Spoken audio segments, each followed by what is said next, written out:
Tonight on No Things Considered, the president can't tell blonde Finnish reporters apart. I can't either, so I don't blame him. And also, we agree with Morning Joe. What? What? Yeah, now here's your host, me. Welcome to No Things Considered. It's the 77th episode. I think that's lucky or something, so I decided to wear a jersey instead of a blazer today. Or I forgot my blazers at home. Let's get into the news. Yesterday, North Korea firing from the middle of a populated area a ballistic missile over Japan, which means probably in the next couple of days, who knows, we won't be at World War. Sounds like fun, huh? Not at all.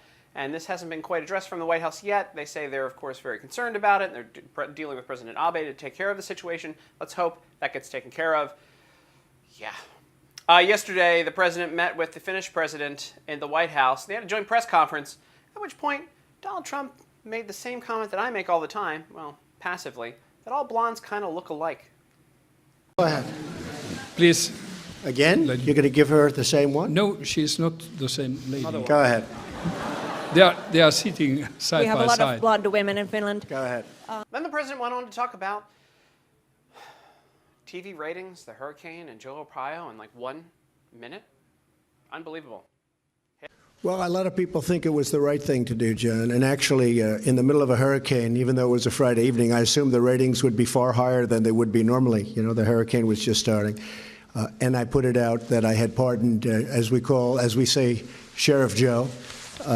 He's done a great job for the people of Arizona. He's very strong on borders, very strong on illegal immigration.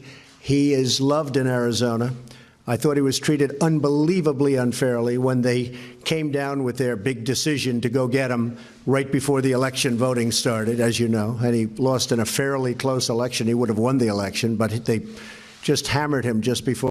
Well, so this was pretty efficient from the president. He knocked out, literally, again, Harvey, TV ratings, which is one of his favorite things to talk about, and Joe Arpaio, all at once. What do you guys think about, by the way, Joe Arpaio getting a pardon from the president? Do you think it was right? Do you think it was wrong? Put it in the comments below. And the next section, you're really going to like this. I want to talk about this because it actually bothers me the way that we've been handling this border wall situation with Mexico. The president was asked, who's going to pay for the border wall? And you tell me if you like the answer. we need the wall. It's imperative. We may fund it through the United States, but ultimately, Mexico will pay for the wall. If I may follow up, on Tuesday you said if we have to close down our government, we are building that wall.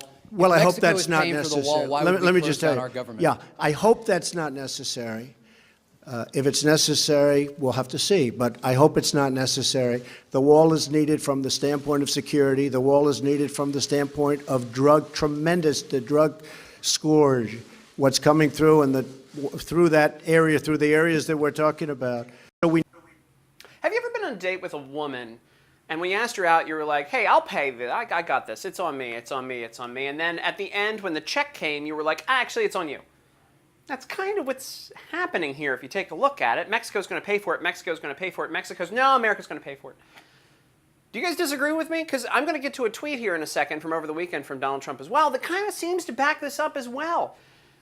Throw this up full screen. With Mexico being one of the highest crime nations in the world, we must have the wall. Mexico will pay for it through reimbursement/other.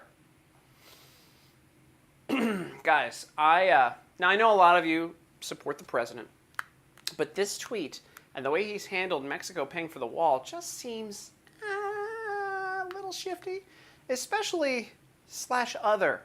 I'm going to be paying for dinner tonight /other. I'm going to be paying for it with credit card it doesn't even make sense. This is not a policy solution. /other is an excuse. It's a way out. Mexico was going to pay for that wall. Remember, Mexico will pay for the wall. We heard it for months. We heard it for over a year. And now it just seems like I feel like I'm going to get a lot of angry faces on this one. I hate to tell you guys. You have a right to be upset about this. Put in your comments if you think Mexico's actually going to pay for the wall. You can call me stupid if you want, but I don't know about it. Something else that bothered me is that Sebastian Gorka left the White House on Friday, and I know, I personally liked him. A lot of you guys liked him. We have a lot of great clips from him. Let's hear what he says about his leaving the White House. Into the White House. There are a lot of people in that building who really don't agree with it and weren't associated with it, and that's why I left, so we can support the president from the outside, because that's why he was elected. And he's not going to give up. The question is, are the people around him going to support him? At least the people on the outside, like myself, Steve Bannon, we are going to support him to the fullest. I have no doubt that Sebastian Gorka and Steve Bannon are going to support the president from outside the White House. That's not what I'm worried about in the statement. The statement is bothersome because everybody else in the White House doesn't support the MAGA mission that Donald Trump got elected on. So why don't you fire those people? Why are you getting rid of Bannon and Gorka if they were the guys who still support the original mission of the White House? Doesn't that seem backwards to you? No? I mean, if my producer was like, I hate you, Tim Young, I never want to work with you again, he does that on Tuesdays and Thursdays, I'd be like, you take Tuesdays and Thursdays off. Not, the days that he likes me, hey, go home and support the show from outside the studio. That doesn't make any sense, does it? Come on, guys. Go ahead. I feel like a lot of people are not going to like the show tonight. Just, what do you think about that? Because that's just interesting to me. I like Gorka. I think he's a smart guy.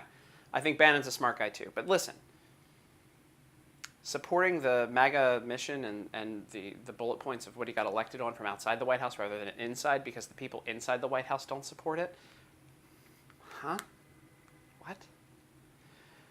Let's get into more news that we may or may not like. Joel Osteen decided to open his church up to the people of Houston. A few days later, and a whole hell of a lot of social media hate after he decided to keep his doors closed for 2 or 3 days. He was asking for money and donations for people of Houston. You have to remember his church is in the middle of Houston. 16,800 people it seats, and he did not open the doors until, I believe, today. It may still not be open for people in need in the area. That's an interesting one, don't you think? Especially when every other church in the area was pretty much open, and mosque and synagogue for that matter. What do you think about that? And in the middle of all of that, of course it's the Republicans' fault that Hurricane Harvey hit. Here's Chris Cuomo on CNN New Day trying to lay into Ted Cruz and making no sense. I'm just curious if your perspective has changed at all when it comes to that need for quick disaster relief for a hard-hit area. I know during Hurricane Sandy, Superstorm Sandy, this became an issue where there were some Republicans in Texas who were opposed to that funding, and now many of those members of Congress would like to see help come in as quickly as possible. It seems like ever since Katrina and now Sandy and now Harvey, the media likes to say Republicans don't like people. Remember Kanye back with George W. Bush? So here they are asking why Ted Cruz and John Cornyn didn't vote for the Hurricane Sandy relief bill. It's going to be an interesting one. We'll get to that in a second. Here's Ted Cruz answering. Not accurate that there were Republicans opposed to hurricane funding. Every Republican, including Texas Republicans, agreed that hurricane funding is an important and critical role for the federal government, and that Hurricane Sandy, there were a great many people that were hurting from it. Now, there were a number of us who were concerned that that particular bill became a $50 billion bill that was filled with pork and unrelated spending that wasn't hurricane relief, that was simply local members of Congress spending on their pet projects, and 2/3 of what was spent in that bill had little or nothing to do with Hurricane Sandy.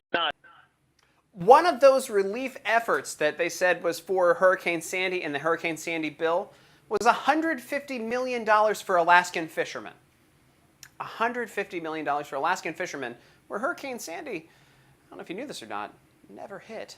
That's just one of the pieces of pork that was put into that bill. So there were millions upon millions of dollars put in that were just put in because Congress figured, well, the authors of the bill figured, that people voting against it would look bad and show that they don't care about the victims of Sandy rather than, just going through with it for no reason. Cornyn, a few other Republicans, Cruz here, actually voted smartly to not fund that first version of the bill that had that pork barrel legislation in it. Fun. Here's something interesting. Our favorite morning show, Morning Joe, they got something right. Absolutely right. God, this is like a reverse episode today. We're talking about Trump kind of making mistakes, and now Morning Joe getting it right? They nail Antifa for the violence at Berkeley, and they blame them. They point fingers at them for it. Here we go. Take it away, Mika. Berkeley, California, where anti-fascist protesters chased, attacked, and beat Trump supporters. That's just a plain fact. The other day over the weekend, there was a protest at Berkeley from Antifa who was going after Trump supporters. They're literally just physically attacking. It's their thing. It's their MO at this point. And now it seems as if Morning Joe and his lovely wife Mika have caught on.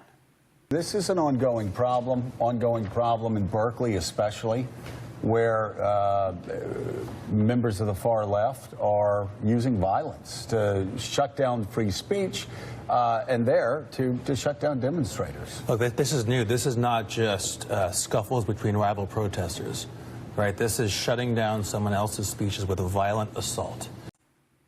It is shutting down other people's speech with violent assault. You might remember Milo Yiannopoulos. It started with Milo back in the day when he was going to give his speech at Berkeley, and they didn't like it, so they set the entire campus on fire. It took them almost, what was it, about a year now, half a year, to admit that Antifa is violent and trying to shut down free speech. We haven't heard this from people on the left before.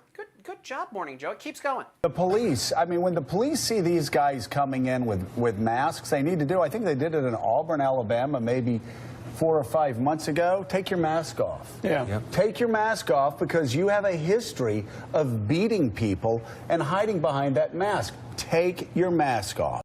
This goes even further. Not only do you blame the police for not unmasking these people because it's very clear they're showing up to cause violence, one of the guests on Morning Joe this morning, one of the panelists, actually said the same thing we've been saying for a while. They're not anti-fascists. They are actually the fascists. Hold on to your hats. Also, I resent the branding of these as anti-fascist protesters. They are nothing if not fascistic in their behaviour. They're fascists in their behavior, aren't they? There's nothing anti-fascist about that. My head exploded. They actually nailed it. They actually nailed Antifa on Morning Joe. It's almost as if logic had seeped into their scripts this morning. Guys, they are the fascists. Antifa is trying to shut down free speech. You may not agree with the free speech. It might be hate speech, but it's free speech. And shutting it down is fascism. Wow. They even go further about this free speech talk. It gets to a larger issue that you referenced, and it's the suppression of free speech on college campuses that is getting to near epidemic proportion. Then, you might want to just buckle your seatbelt and hold on to something. Joe Scarborough, the guy who kind of doesn't like anything going on the right now, defends Ann Coulter's right to free speech. You see, we can all disagree on things, but then get along that we all have the right to say the stuff we disagree on. It's amazing how that works. Take it away, Joe. I'll just say it. I find her speech deplorable. Ann Coulter, I think she had to have a speech canceled, but you know what? She had a right to give a speech. The fires that were started and the violence was being started. Like, the question is, and I don't know. Yeah, so this is an innocent question. Yeah. Who is running Berkeley? That's a good question. Who is running Berkeley? They're literally allowing people in all black, with faces covered, showing up with weapons to beat up whoever the hell they disagree with. This has been going on for months. Who is running that campus? It seems like there's no police presence there. Of course, they're just letting them do whatever they want. There's no administrative presence. There's been no statement about that, other than when they raise the price on people for security, like Ben Shapiro and Ann Coulter and Milo Yiannopoulos, because they want to keep them off campus through other means. It's passive fascism when you just raise the price and make it unaffordable for student groups to bring a speaker in, right? Yeah, and I guess if that doesn't work, then you bring in the violent protesters to beat up whoever the hell they disagree with. Is that the pattern there? Maybe that's how they're running Berkeley. Maybe somebody is running Berkeley. They're just running it, not in a civilized manner, in a fascist manner. Wow. Joe gets really heated about this, kind of like we have, because he's a proponent of free speech, of course. And why can't they protect free speech? What's your problem in Berkeley? Why can't you protect free speech? If you need me to help you out, we can get some people that will actually protect the First Amendment. Okay? You know where we are. Call us. We'll help you. But this sort of thuggery going on in your streets, on your college campuses, is an absolute disgrace. I literally have nothing to add. Joe Scarborough got it right. He nailed it. We have to protect free speech even if we disagree with the people speaking. But then one of his panelists made an even better point. If you don't like something that someone has to say, don't show up and put exclamation points on that speech. Just listen. Look, I was going to say, look, if you hate Ann Coulter, if you hate Milo, the worst thing you can do to them is not show up to their speech and ignore it. Right. I mean, but the second best thing you can do for them, after agreeing with them, is to show up, protest, shut them down, and give them the theater that helps them show that you are the actual free speech oppressor. This only helps people. This only helps extremists on the other side. Literally, it only does help the other side when you show up to protest and cause violence. It puts exclamation points on them. It gives the media something to talk about. It puts highlights on something you don't like. Which brings us back to Charlotte, when only about 100 neo-Nazis showed up. And granted, neo-Nazis are bad. We have to say that over and over again. Nazis are bad, white supremacy is bad, alt-right's bad. Anyway, we just got to tick those boxes every time we do it because the president didn't do it that one time. It didn't go over very well. Listen, guys, if you don't want their ranks to grow, if you don't want to highlight what they're doing, let them go make noise by themselves. Don't show up and fight. Don't show up with your cameras, with the media, and put exclamation points on what's going on.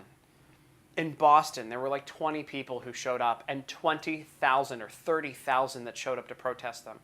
It put an absolute exclamation point and spotlights on a little gathering that would have gotten zero attention any other day, but dominated the news cycle for like 3 days. The left doesn't get it.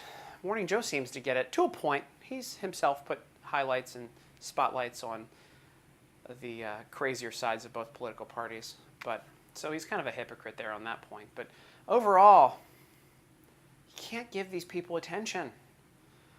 I hate being the voice of reason. I'm supposed to be the funny guy. It's ridiculous. Anyway, that's it for No Things Considered tonight. We're here every night of the week, 7:30 p.m. Eastern Standard Time. If you want to see breaking news and stories, scroll down on this Facebook page. Go to dailycaller.com, dailycallerNewsFoundation.org. Click the like button, click that heart button, click the smiley face button. I'm sure you clicked that nasty face on me a bunch today because I said some stuff you're probably not going to agree with. But hey, that's life.